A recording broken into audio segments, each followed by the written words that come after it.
اور آپ کو پتہ ہے پچھلے دنوں بھی ایک مناظرہ ہوا ہے، کافی وہ فیمس ہوا ہے، ایک اہل حدیث مولانا ہے صدیق رضا صاحب اور ایک دیوبندی مولانا ہے طارق مسعود صاحب. وہ ویڈیو منظر عام پہ آ گئی ہے تو آپ کو پتہ چل گیا ہے کہ ان کی میٹھی میٹھی لینگویج کیا ہے.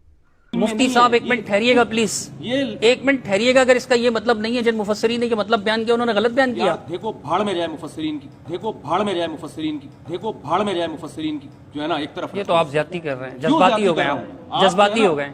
احترام کے خلاف ہے یہ جملہ. احترام کی بات کیا کر رہے ہیں آپ؟ مفسرین کی طرف مجھے لے کر آ رہے ہو یار، ایک ایک عبارت میں پڑھ پڑھ باڑ میں جائیں تو سخت جملہ ہے، آپ غصے میں ہو. اور پھر ہمارا ذکر خیر تو ویسے ہی اس میں آ جاتا ہے. اس مناظرے میں انہوں نے میرا بھی ذکر کر دیا کہ اگر آپ قرآن و سنت کی بات کریں گے پھر تو غامدی صاحب اور انجینئر صاحب بھی قرآن و سنت کی بات کر دیں.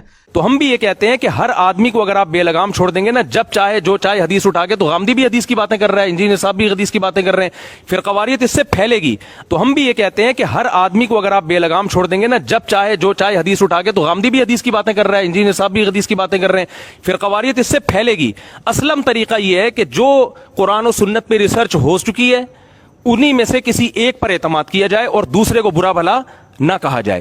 تو میری رائے یہ ہے کہ امت کو ٹوٹنے سے، اختلاف و انتشار سے اور خواہشات سے بچانے کے لیے میرے پاس یہ پیکج ہے اور اس سے بہتر پیکج نہیں ہے. اور آپ نے ان کی لینگویج اور گفتگو سے اندازہ لگا لیا. اور پھر بار بار اس میں وہ کہہ رہے ہیں کہ جی دیکھیں صحابہ کرام سے جب کوئی مسئلہ جا کے پوچھتا تھا تابعی تو وہ دلیل نہیں مانگتا تھا. وہ فتاوا جو صحابہ کرام کے اتنے سارے فتاوا ہیں جن میں جیسے میں نے بتایا کہ عبداللہ بن مسعود کے پاس ایک شخص آیا، عبداللہ بن عباس کے پاس ایک شخص آیا، بہت سارے فتاوا ہیں کہ یہ ہو گیا، کیا حکم ہے، انہوں نے بتایا یہ حکم ہے، اس میں دلیل نہیں دی انہوں نے.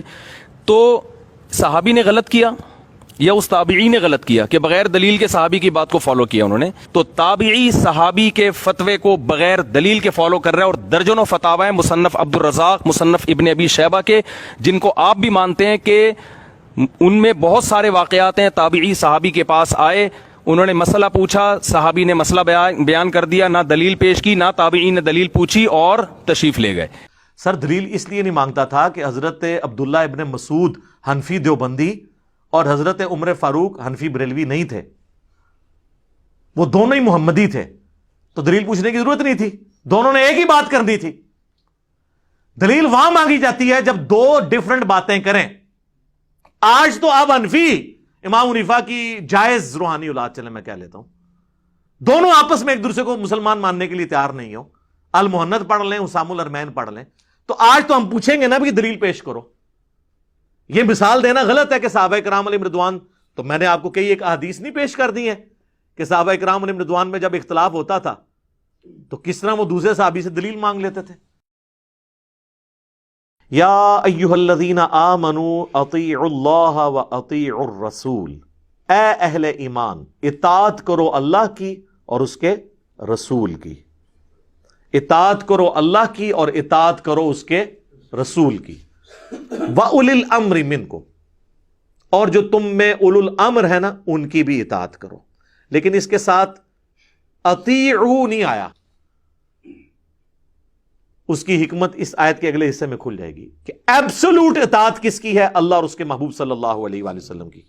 اور آج کی ڈیٹ میں اللہ اور اس کے رسول سے مراد کیا ہے؟ قرآن اور صحیح الاسناد احادیث، کتاب و سنت. کیونکہ آج نبی علیہ السلام ایز این انسٹیٹیوشن ہے ہمارے پاس، فزیکلی تو سامنے موجود نہیں ہے، ان کی تعلیمات ہے.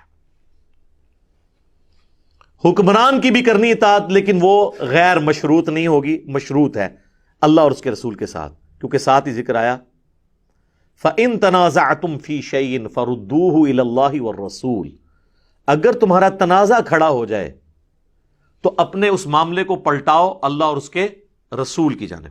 یعنی حکمران سے یا اولو الامر سے جو تمہارا اختلاف ہوتا ہے وہ تم نے پھر فیصلہ کروانا ہے اللہ اور اس کے رسول سے. تو ظاہر ہے اللہ رسول سے کیا مطلب؟ کتاب و سنت سے. ان کنتم تؤمنون باللہ، اگر تم واقعی اللہ پر ایمان رکھتے ہو نا تو پھر تمہاری روش یہ ہوگی کہ تمہارے لیے فائنل اتھارٹی اللہ اور اس کے رسول ہوں گے عز وجل وصلی اللہ علیہ وآلہ وسلم. والیوم الآخر، اور آخرت پر ایمان رکھتے ہو، یعنی accountability of the day of judgment کا اگر تمہیں خوف ہوگا نا پھر ہی تم کتاب و سنت سے فیصلہ کراؤ گے. ورنہ کیا کہو گے؟ مفتی صاحب نے فرما دیا، بزرگوں نے فرما دیا، ذالک خیر، اسی میں تمہاری خیریت ہے، وَأَحْسَنُ تَأْوِيلًا، اور اسی کا انجام اچھا ہونے والا ہے. کس کا؟ کہ اگر جب کبھی جھگڑا ہو تو اللہ اور اس کے رسول سے فیصلہ کرنا ہے. یہ ہے وہ آیت جس میں صراحتاً اللہ کے محبوب صلی اللہ علیہ وآلہ وسلم کو ہمارا امام ڈکلیئر کیا گیا. لیکن افسوس اس آیت کو انہوں نے لوگوں کے بنائے ہوئے اماموں کی اندھی تقلید کس بورڈ میں پیش کرنا شروع کر دیا، آدھی آیت پڑھ پڑھ کے کہ جی قرآن میں ہے اطیعوا اللہ و اطیعوا الرسول و اولی الامر منکم. او اگے بھی پڑھو نا، فَإِن تَنَازَعْتُمْ فِي شَيْءٍ فَرُدُّوهُ إِلَى اللَّهِ وَالرَّسُولِ.